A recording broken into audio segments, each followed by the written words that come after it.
Saya lanjut. Sampai akhirnya pun sekarat, datengin lagi harddisk lagi foya-foya, enggak mau saya. Sampai mati pun tidak mau datang. Begitu orang tua di makam, Anis masih ikut mengantarkan. Betul? Tapi begitu orang sudah pulang selesai pemakaman, Anis pun harddisk apalah, nggak nongol. Betul nggak? Bagaimana dengan Asor? Jangan ditanya tentang Asor. Bahkan Asor siap menemani. Yang lain pulang, Anis pulang, tetangganya pulang, Asor tidak pulang. Dia turun tetap menemani bapaknya. Akhirnya siapa? Harddisk itu harta dunia seisinya. Itu namanya orang kalau dibicara dunia beserta isinya, dari pagi sampai ketemu pagi semangat. Kalau diajak ngaji, ntar dulu, besok gua kerja, jam berapa selesainya, buset deh. Kalau diajak rapat dunia, jangankan pagi ketemu pagi, tidak nanya sampai kapan selesai, tidak ada pertanyaan. Itulah harddisk, harta dunia seisi harddisk. Hardnya tuh harta, disknya tuh dunia, ya, dinya tuh, isinya tuh isinya. Jadi harta dunia isinya, jadi harta dunia dan isinya. Itulah harddisk. Betul nggak? Betul nggak? Harddisk mobil lain mau datang? Tidak, masa bodoh kali kamu sakit didampingin mobil. Iya. Kamu punya rumah, mana ditinggalin rumahnya, pindah ke rumah sakit. Padahal di rumahnya itu TV-nya gede banget, ya, kamarnya besar, ada kamar mandi di dalam, bahkan ada kolam di kamar mandinya. Kamar mandi, ya masuk di kamar pribadi. Salah ngomong saya, bahaya, hati-hati ngomong itu. Harus hati-hati sekarang ngomong itu, viral nanti. Masa ada kamar mandi, ada kolamnya. Bahkan kamar pribadinya ada kolam, sampai ada kebun binatangnya ada. Tapi begitu sakit pindah ke rumah sakit, betul enggak? Itulah tidak mau menolong, betul. Apalagi membimbing baca kalimat masa bodoh ketika yang mencintainya itu betul. Anis. Siapa Anis? Anak dan istri. Kadang masih nungguin. Ini kalau istrinya betul-betul setia. Tapi kalau istrinya sudah nggak setia, maaf. Ya, makanya terkadang kalau perempuan yang stroke itu tidak bakalan dicerai sama suaminya. Iya betul. Tapi kalau suami yang stroke, tinggalkan. Hati-hati. Tinggalkan. Hati-hati. Kalau Pak Jokowi bilang kan gitu, suruh hati-hati. Kenapa? Kadang ditinggal. Tinggalkan. Lagi Iya apa tidak? Ya. Kadang ditinggal. Kenapa ditinggal? Karena kebanyakan wanita menumpukan kebutuhannya semua kepada suami. Ketika suami tidak lagi bisa memenuhi kebutuhannya, kadang ditinggal. Ini orang saya racun, takut masuk bumi saya. Wah, mau minta cerai aja lah. Ini terjadi, saya ngomong berdasarkan fakta. Betul. Ada yang datang lah, nasibnya begini, Pak. Kenapa nasibmu? Ini saya sakit, istri saya meninggalkan saya. Itu sudah takdir. Wis takdir. Gak laku, wis gak laku kepada istri sudah ya. Karena sudah makanya perlu istri diajak biar tetap setia. Ada ngaji baik laki setia. Bahkan ada yang kesini kena gula itu, ya. Udah gak bisa menghasilkan. Kemarin ke Abah, saya dituntut cerai sama istri, jadi saya mau tinggal di sini, Pak. Ya sudah, penampungan. Oh, ini tempat orang yang tersingkirkan. Saya tampung aja udah. Kamu boleh sih. Kasihan, dia tinggal sama istri. Ya udah apa-apa di sini. Padahal manfaatnya nggak ada. Tapi itulah Rahman Rahimnya Allah. Kalau saya, mikir kalau saya. Tapi karena Allah yang menampung, monggo. Uang rokok saya kasih, makan dikasih, ada kerjaan nggak dibantuin. Gimana mau bantuin, bawa sendiri aja susah. Itulah Rahman Rahimnya ini. Nah, Anis masih mau menjenguk, betul? Begitu sudah meninggal, Anis datang mengantar ke kuburan, dan begitu sudah selesai pengaman, semua ikut pulang bersama yang nyelayat yang lain, bersama yang takziah yang lain, betul? Tinggallah orang tua itu sendirian, tapi tidak sendiri orang tua itu, ditungguin oleh Asol. Siapa Asol? Amal soleh.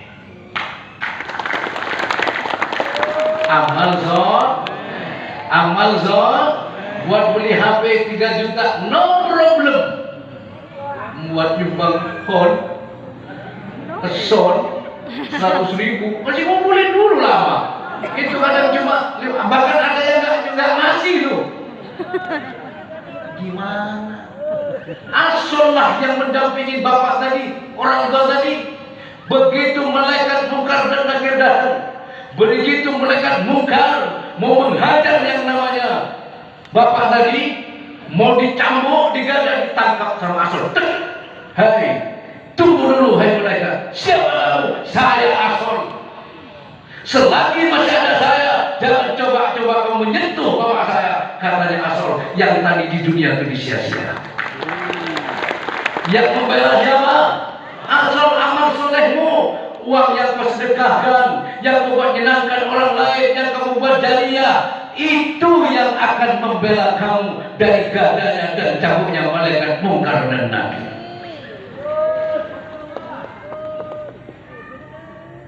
Ini ada cerita. Ada apa namanya? Orang dituduh copet di pasar. Karena dituduh copet, dikeroyok orang sekadar, digebuk, dihajar meja segala macam. Dia diam aja. Gak bisa gimana melawan orang sepasar. Hanya datanglah aparat keamanan sehingga diselamatkan oleh aparat keamanan. Begitu diselamatkan, dia nggak merasakan apa-apa, luka enggak, lebam juga enggak. Tanyalah polisinya itu, kamu punya amalan apa? Kamu punya ilmu kebal ya? Tidak, Pak. Saya nggak nyuri, Pak. Saya nggak nyopet, Pak. Memang dia bukan seorang pencopet. Diteriakin copet. Kamu digebukin orang sepasar, dihajar, kamu nggak apa-apa. Kamu nggak merasa sakit? Enggak, Pak. Kamu punya ilmu kebal? Tidak, Pak. Itu kamu punya ilmu? Enggak. Apa sih? Saya cuma sering sodako. Tiap hari saya sodako, cuma 100 rupiah tiap hari. Itulah yang menyelamatkan dia dari gebukan orang yang banyak. Itu di dunia loh. Sudah dibuktikan lagi, apalagi di akhir. Makanya sayangilah Asal, karena itu yang akan menemani kamu. Bukan berarti kamu menomorsatukan Asal, tidak. Silakan hadis kamu cintai, silakan Anis kamu cintai, tapi Asal jangan kamu sia-siakan. Karena Asal lah yang akan menyambungkan kamu, yang akan mendatangkan rahmat Tuhan kamu adalah Asal, bukan hadis dan Anis. Betul apa betul? Amal soleh. Nah, kalau kamu ya menempatkan sama antara hadis, Anis dan Asal, kamu hebat. Begitu Anis datang, kau berbagi dengan Asal, betul enggak? Ya begitu hadis datang, Anis kamu kasih, Asal juga kamu silakan hadis kamu cari dimanapun berada. Tapi begitu kamu dapatkan, berbagilah dengan Anis, berbagilah dengan Asal. Kadang dari Hardi setiap hari, berbagi kepada Ani setiap hari, kadang berbagi kepada Asor seminggu sekali tunggu sholat Jumat. Akhirnya ada kata-kata Jumat berkah. Setelah itu tidak ada berkah. Mana ada berkah, tidak pernah berbagi. Padahal setiap hari itu adalah Senin berkah, Selasa berkah, Rabu berkah, Kamis berkah, Jumat berkah, Sabtu berkah, Minggu berkah. Kalau mau berbagi dengan Asor.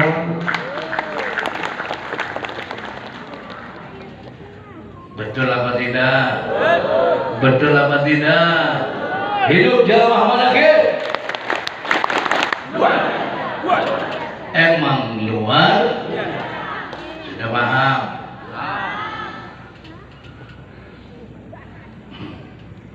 Ya sudah itu aja pada lewat.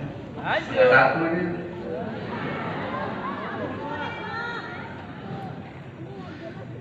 Setuju? Sekarang tuh ngaji bukan hanya bisa kamu ngaji kitab saja atau baca buku. Kadang sekarang ngaji praktek tuh banyak sekarang. Ya, betul nggak? Ngaji bisa dipraktekkan. Siapa menghinakan orang maka dia akan terhina. Apa suka bilang gitu dari dulu, betul nggak?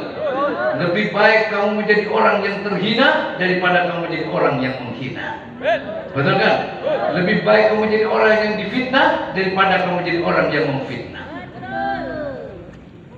Lebih baik kamu merasa orang hina daripada kamu merasa orang yang mulia. Karena ketika orang merasa dirinya mulia, maka dengan mudahnya dia akan menghinakan orang lain. Betul tak jamaah? Padahal wallahi yang dulu ila qulubikum. Allah tidak melihat rupa kamu serupa apa. Apa kamu pejabat? Apa rupamu itu konglomerat? Apa rupamu itu profesor doktor? Apa rupamu itu ustaz? Apa rupamu kiai? Apa rupamu habib? Allah tidak lihat itu. Tapi Allah lihat hati yang ada di dalam diri kamu, yang ada di dalam dada kamu. Betul nggak itu? Dan apa yang kamu perbuat, maka baguskan hati itu. Ya, hati yang bagus akan membuahkan buah yang bagus. Hidup jamaah manakib.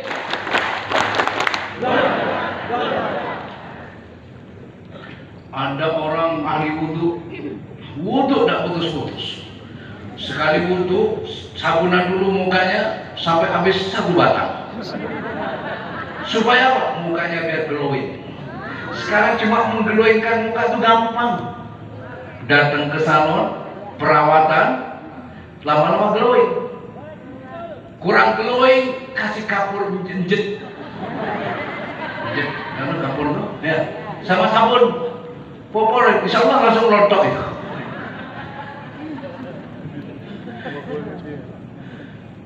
Orang kalau ahli wudhu mukanya bersinan. Banyak orang luar tuh banyak yang ahli wudhu mukanya kemerah-merahan. Ya. Orang negro itu wudhu dulu tetap aja hitam mukanya.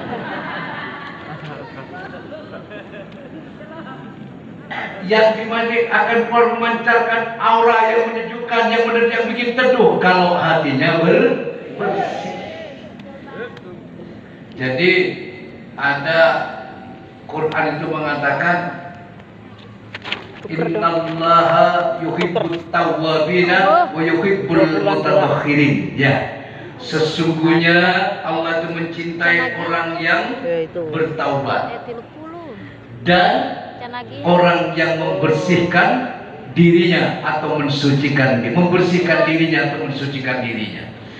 Makna taubat di sini adalah kembali kepada Allah. Itu artinya minallah ilallah.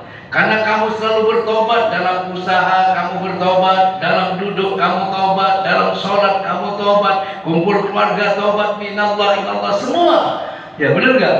Wallahu khalaqakum wa ma ta'malun. Betul nggak? Semua Allah kembali kepada Allah, senang dari, kembali kepada susah dari, untung dari, kembali Allah, mulia dari, hina dari, semua minallah ilallah, minallah ilallah. Karena selalu minallah ilallah, inilah makna dari sebuah taubat, mengembalikan semua yang terjadi kepadamu, kembalikanlah itu kepada Allah yang menciptakan, yang membuat satu kejadian. Apa yang terjadi atas diri kamu?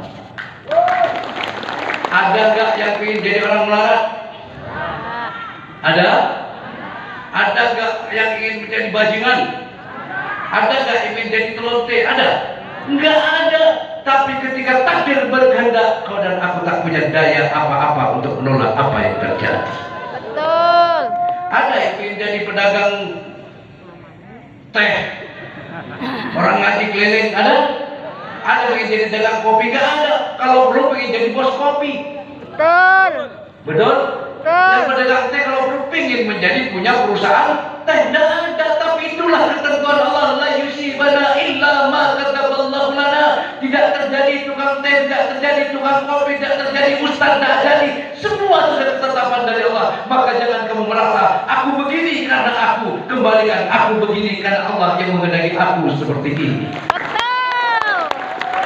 Kamu mulia, jangan merasa karena usahaku, karena tirakatku, karena amalanku, karena keturunanku, karena binku saya begini. Kan tidak, semua adalah likulli syai'in sababa. Segala sesuatu ada sebab-sebabnya, dan penyebab semuanya adalah la yusibana illa ma kataballahu lana. Betul? Dengan penyadaran semacam ini kamu bertaubat, mengembalikan semua kepada Allah. Inilah yang membuat Allah menjadi dan mencintai orang yang selalu mengembalikan semua yang terjadi kepada Allah. Makanya jamaah Malik sudah diajarkan ke pasar, punya hutang, bayar hutang, kerja, usaha, semua tidak terlepas dari Allah. Kenapa demikian, Bah? Karena kamu dan aku sadar, sesadar-sadarnya, bahwa kamu dan aku adalah la haula wa la quwata illa, bahwa kamu dan aku tidak punya daya dan kekuatan illa kecuali dengan kekuatan Allah. Oleh karena penyadaran yang semacam itulah, kesadaran kesitulah yang meresap kepada diri ini, dalam sumber itu sadar. Aliran darah kita mengatakan bahwa kita tak punya daya dan kekuatan. Hati kita, rasa kita, jiwa kita semua berada dalam kekosongan. Yang ada hanyalah daya kekuatan. Apa yang disombongkan? Betul? Menyombongkan ilmu. Ilmu punya siapa? Al-Alim adalah Allah yang maha berilmu. Menyombongkan kekayaan. Kekayaan itu milik Allah. Al-Ghani, siapa yang kaya? Menyombongkan kehebatan bisa memberi makan orang, tidak. Yang mencukupi, yang memberi itu adalah Allah. Ar-Razzaq, Al-Kafi. Betul enggak? Betul? Mau apa? Menyombongkan kemuliaan. Kemuliaan itu milik siapa? Apa kemuliaan itu? Hah?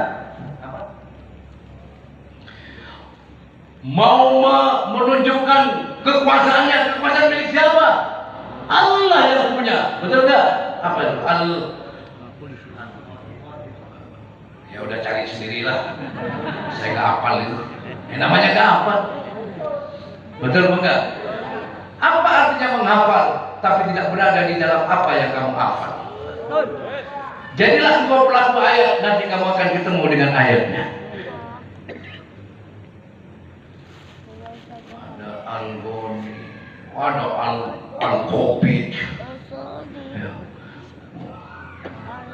Covid itu, kalau Allah sudah kadung datang pelitnya, ya, kamu untuk mendapatkan uang 10.000 susah banget itu. Saking Allah datang pelit. Betul enggak? Kenapa kamu bisa pelit? Karena kamu sendiri pelit ketemu. Kalau kamu dermawan, ya ketemu juga kepada yang Ar-Rahman. Maka jadikan dirimu sebagai wadah Ar-Rahman supaya kamu Jangan ngumpulin COVID ya gitu ya. Apa pelit ya, supaya kamu nggak ketemu dengan yang COVID ya, yang pelit. Orang pelit pasti ketemunya dengan, orang dermawan pasti ketemunya dengan, pilih yang mana? Ya, kamu tidak bisa memilih. Allah yang menentukan. Cuma saya berdoa, mudah-mudahan Jawa Malakib menjadikan orang yang dermawan. Ya, jadikan orang yang amin. Allahumma hidup Jawa Malakib. Sudah segitu dulu ya.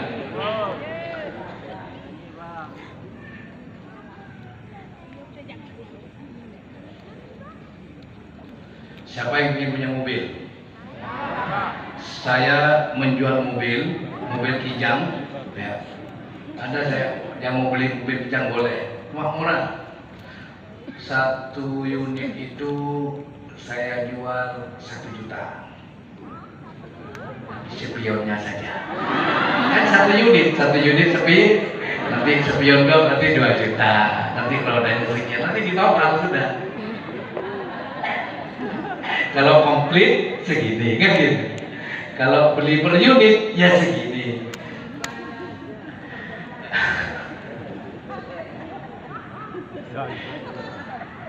Kan mobil lah 1 juta. Alhamdulillah Pak. Corona mah. Saya sudah mulai ngumpulin. Kalau kamu pengen punya mobil, sekarang tuh banyak yang bongkaran itu.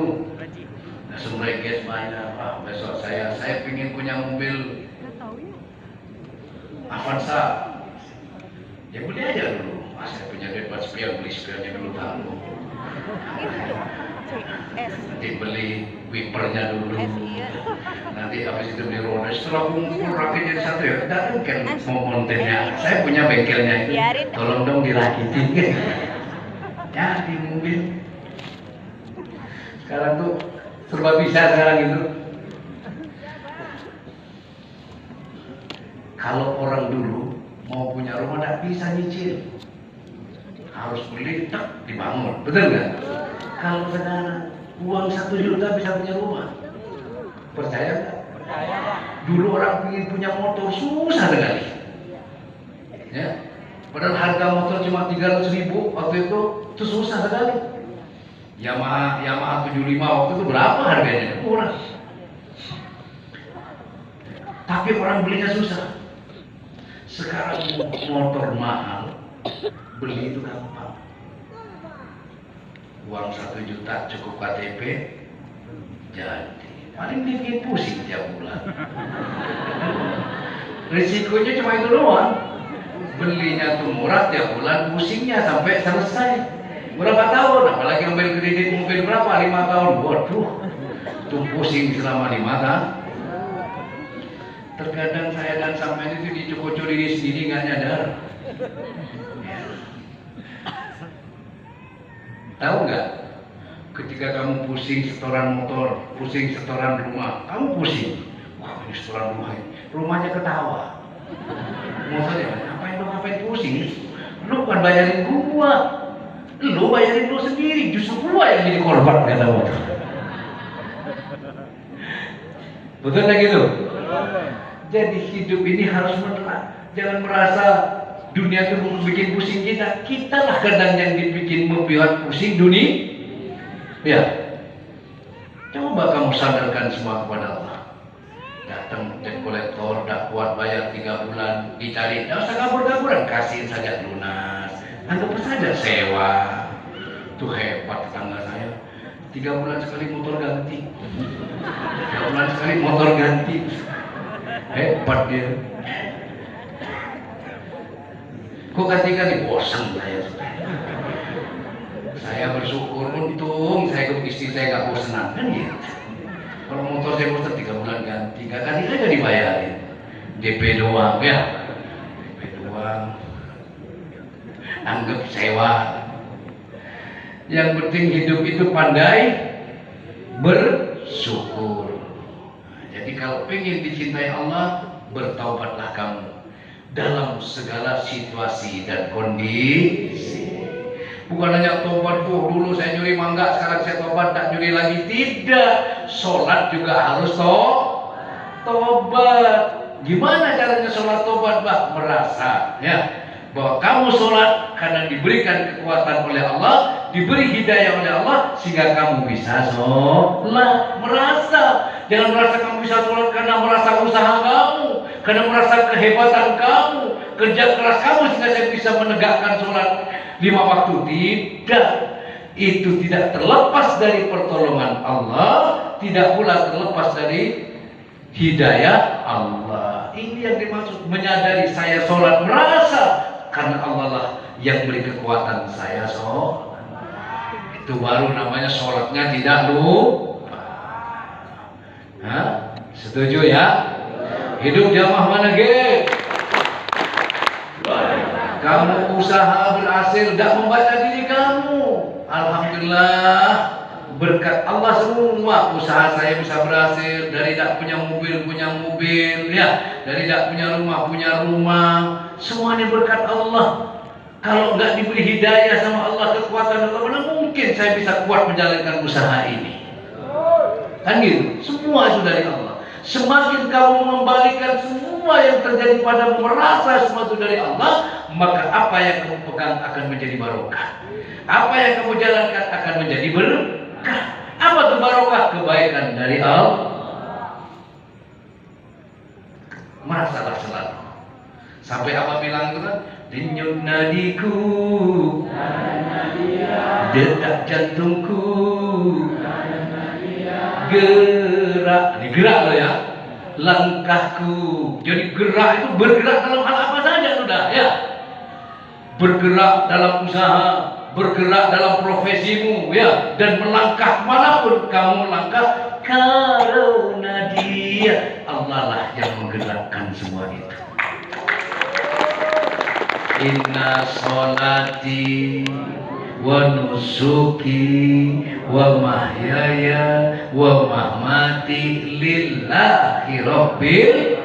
Jelas sekali, sholatku, ibadahku, hidup matiku karena. Artinya apa? Karena jangan diartikan untuk, bukan untuk dipersembahkan. Jangan dimaknakan persembahan. Ya, karena itu, ya karena sholatku karena disolatkan, diberi kekuatan Allah, diberi hidayah Allah. Ibadahku karena Allah yang memberikan kekuatan, yang memberikan hidayah. Betul enggak? Itu. Hidup mati saya sama. Saya hidup karena dihidupkan, saya mati karena dimatikan. Betul enggak? Betul enggak? Bukan hidup cuma diri kamu, waktumu hidup karena dihidupkan. Kalau enggak dihidupkan sama Allah, wah ngenes. Keinginan ada, hasrat ada, otong mati. Betul? Betul? Obat apa saja sudah, betul apa enggak? Tapi kalau enggak dikasih sama Allah, tetap aja. Tapi kalau Allah, ya, maka hidupkanlah yang hidup di dalam hidupmu, maka semua yang kau pegang akan menjadi hidup.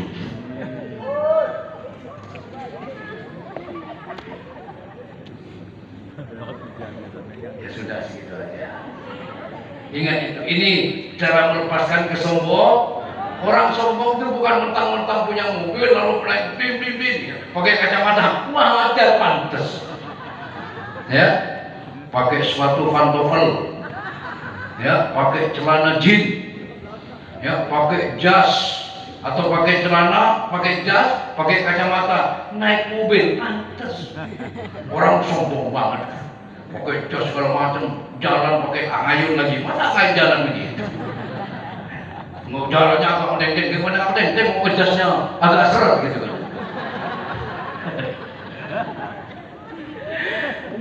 Suudan dulu ya, wajar, pantas ada yang disombongkan, benar nggak? Betul. Yang tidak pantas, tidak punya apa-apa, ngaku-ngaku, itu baru namanya orang sombong.